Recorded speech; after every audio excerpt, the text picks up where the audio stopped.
dahilan kung bakit ako sumali sa Hiyas ng Malabon 2025 ay dahil sa iisang layunin. Isang layunin upang gamitin ang entablado ng Hiyas ng Malabon upang isulong ang aking advokasya para kay Muning at kay Bantay. Sa mga aso at pusang kalye na minsan pinagkaita ng pagmamahal at walang maituring na tahanan kung hindi ang mga lansangan. Mga hurado, mga ginigilo kong manonood, kung ako man po ay hindi papalarin ngayong gabi, buong puso ko pong tatanggapin ang resulta at buong puso ko pong ipagpapatuloy ang aking nasimulang advokasya, itaas man o intabladong aking tinatapakan sa pamamagitan ng aking napagdalubasaang propesyon bilang isang lisensyadong guro upang nang sa ganon, igintal sa puso at isipan ng mga batang mag-aaral tunay na kahalagahan ng tunay na kahalagahan ng isang aso at pusa bilang isang nilikha ng Diyos. Sapagkat sa pamamagitan nito, maiwawaksi natin ang maling kaisipan ng bawat individual na sinasabi nila na ang mga aso at pusang kalye ay mabaho, madumi, at mapanakit. Gagamitin ko ang advokasya upang liwanagin sa bawat isa na walang madumi, walang mabahong aso at pusang kalye kung atin silang patutuloyin sa ating munting tahanan at walang aso at pusang kalye na mapanakit kung hindi natin sinasasaktan at lagi natin silang bibigyan ng 100% kalinga at pagmamahal. Lagi nating tatandaan mga kaibigan, ako bilang isang hiyas ay minsan ang nangarap na magising sa isang mundo na walang aso at pusa na masasaktan, magugutom, at meron silang tahanan ng masisilungan. Kaya naman po, lagi po natin silang bigyan ng proteksyon at kalinga sapagkat sila ay hiyas mula sa Diyos na may puso at dapat bigyan ng pagmamahal. Maraming salamat. Hindi ka mananalo ngayong gabi. Paano mo ipagpapatuloy ang iyong beauty with a purpose? Magandang gabi, bayan ng Malabon. Ako po si Icy Manina, taga-Barangay Acacia. Kung hindi ho ako papalarin ngayong gabi na maiuwi ang corona, paano ko pa maipagpapatuloy ang aking advokasya? Ang Hiyas ng Malabon ay isang magandang plataforma upang marinig ang aming boses o ang aming advokasya, which is the good health. Hindi ho ako nagiging bias, but way back 2022, Congresswoman Gila Sonuel helped my mom to undergo with the surgery of cataract. At ang mga leader na katulad po nito ay suportahan natin dahil tunay na magpapatuloy at maraming mga kapwa natin taga-Malabon ang magtutulong o makikinabang lalong-lalo na ang ating mga senior citizens. Naniniwala po ako mga horado at manonood, sabi nga po nila, malayo pa, pero malayo na ang mararating natin. Napakahirap pong magkasakit, lalo na kung mahirap ka. Anumang patas o ano man ang estado mo sa buhay, mahirap man o mayaman, kailangan mong matignan ng may magandang pangkalusugan sa maayos na ospital. Maraming salamat po. Kung hindi ka mananalo ngayong gabi, paano mo ipagpapatuloy ang iyong beauty with a purpose? Bilang isang bata, mahirap lumaki at mamuhay nang hindi nakakatanggap ng sapat na suporta at aruga galing sa kanilang mga magulang. Neglected child under child protection. Yan ang aking advokasya. Ito'y tumutukoy sa mga batang hindi nakakaranas ng sapat na suporta at aruga galing sa kanilang mga magulang. Lingid sa inyong kaalaman, ako'y isang mananayaw at alagad ng sining dito sa Malabon. Isa ako sa parte ako ng isa sa napakaraming grupo dito sa Malabon na naglalayo na ituwid ang landas ng mga kabataan sa pamamagitan ng sining at kultura. Para may pagpatuloy ko ang aking advokasya, makikipag-ugnayan ako sa iba't ibang organisasyon dito sa Malabon na nangangalaga sa mga kabataan. May corona man o wala, ako'y mananatiling kasangga ng mga batang hindi naranasan mabihisan, mapakain, o mahalin ng kanilang mga magulang.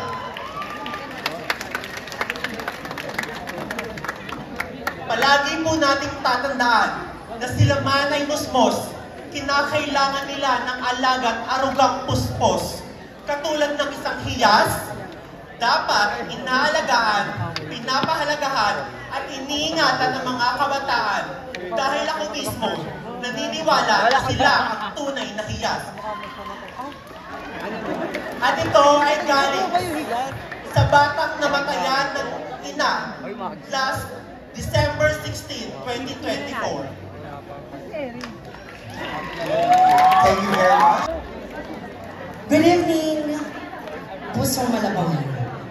As a general administration analyst and a teacher and a concerned citizen, I am empowering my advocacy, which is out of school youth, focusing on education, livelihood, and opportunities.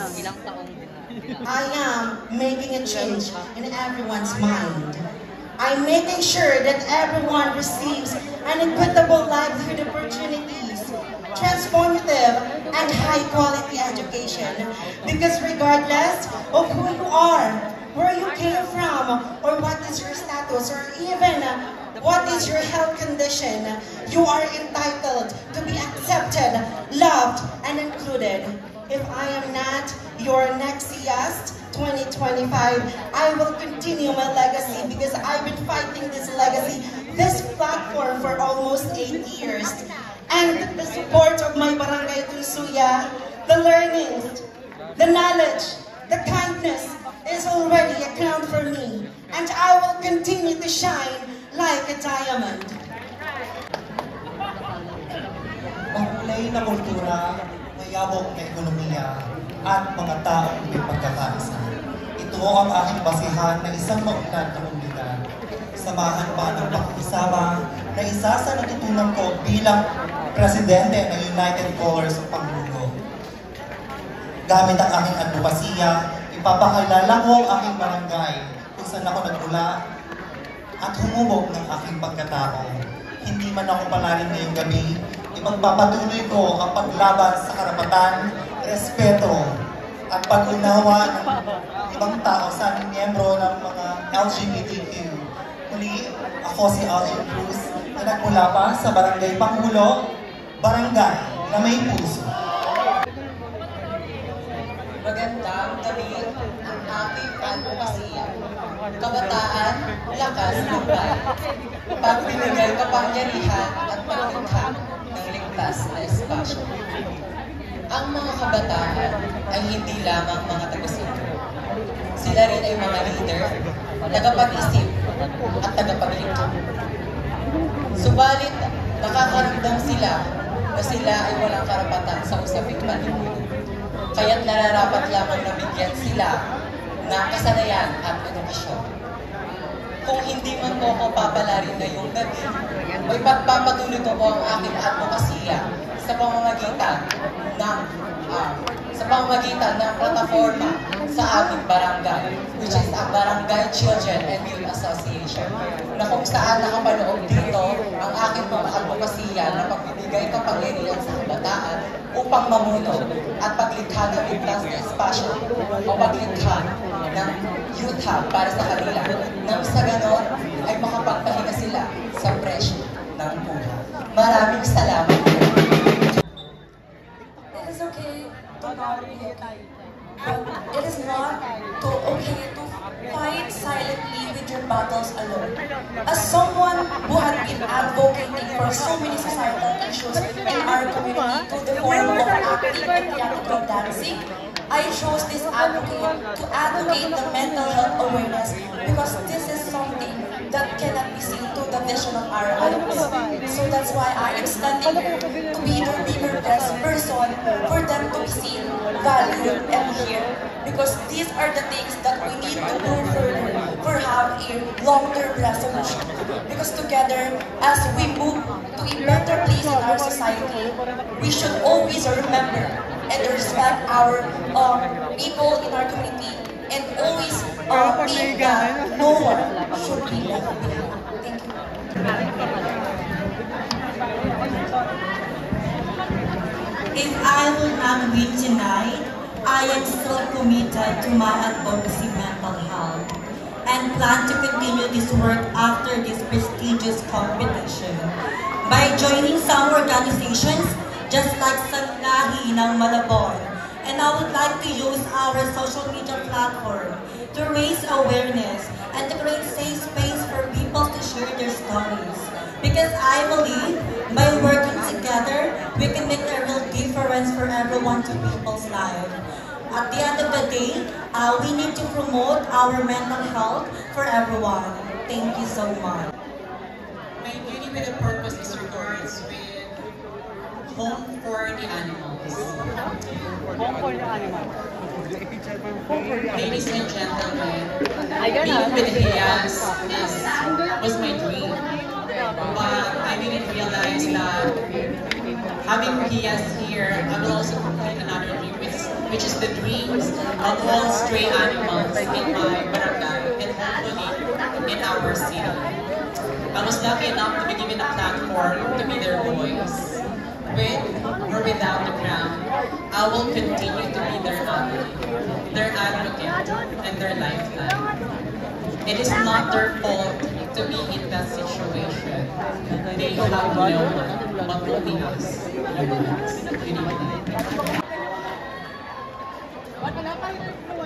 As an advocate for children's health and nutrition para sa bata. As a first timer to join the Hiyas ng Malabon 2021, I am so much grateful for these opportunities and experience. Kahit matalo, kahit manalo, magpapatuloy. This advocacy is very close to me. Ang mga bata. Alam natin na ang mga bata is mabilis dapuan ng sakit. Mabilis dapuan ng mga kumanoan sa mga katawan. And I will always focus on them. As a volunteer in sa Bartolome Parish, which I've been serving almost 12 years, alam ko sa mga bata kung sino yung masakit ang tiyan, kung sino yung nangangailangan ng tulong. And matapos ko ito, I'm fully to be a volunteer and not to be a Good evening, everybody. I hope you're okay and having fun. I want to start this by telling you my advocacy is HIV awareness. And I want to tell you that I did not choose this advocacy just for this pageant, because this is my life cause. At the early age of 15, I was part of seminars with Team HIV Awareness and Safe-Sex Protection given by our municipality.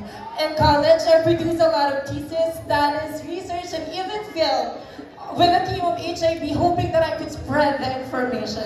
As a media practitioner now, I've been using my platform to let everyone know that getting tested is not something to be ashamed or something to be scared of.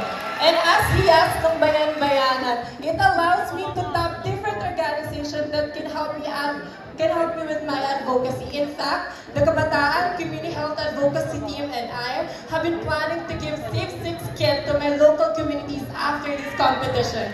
Therefore, I believe that whatever happens tonight, I will continue fighting for what I believe in, because this is not just for a show.